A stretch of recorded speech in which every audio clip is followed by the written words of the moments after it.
আসলে আমার বেস্ট ফ্রেন্ডের ছোট মামার সাথে তাড়াতাড়ি বিয়ে হয়েছিল। এটা ডিজিং কার্ড। আমার ওখানে একটা বাংলো আছে, আমি আমাদের বিয়ের বাড়ি হিসেবে তোমায় দিচ্ছি। এই কার্ডটায় লিমিট নেই, পাসওয়ার্ড নেই, তোমার ইচ্ছে মতো টাকা খরচ করো। আমি ব্যবসার কাজে আমেরিকা যাচ্ছি, ফিরে এসে দেখা করব। আমার কাছে টাকা আছে খরচ করার জন্য।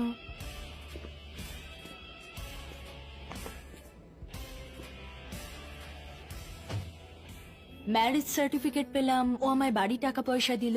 ও কি পারিবারিক চাপের কারণে বিয়ে করছে, নাকি সত্যিই আমার সাথে থাকতে চায়?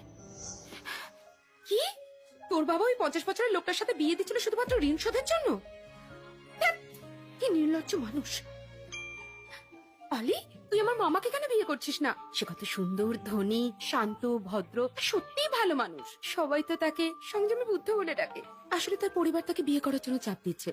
তুই যদি ওকে বিয়ে করিস, তোর বাবা তোকে আর জোর করতেই পারবে না। ঠিক আছে।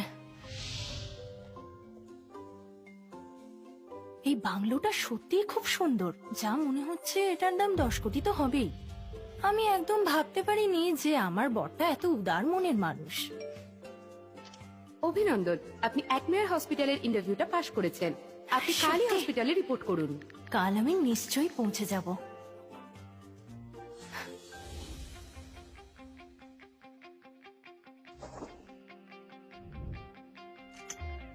Good morning. Good morning.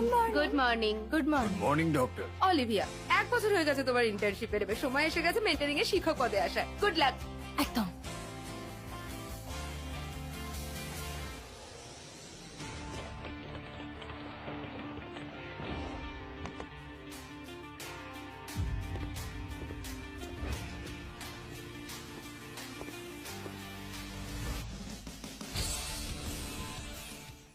Jackson, তুমি সবেমাত্র দেশে ফিরেছো আর এর মধ্যেই একটা বেসরকারি হসপিটাল কিনে নিলে নিজের স্ত্রীর জন্য।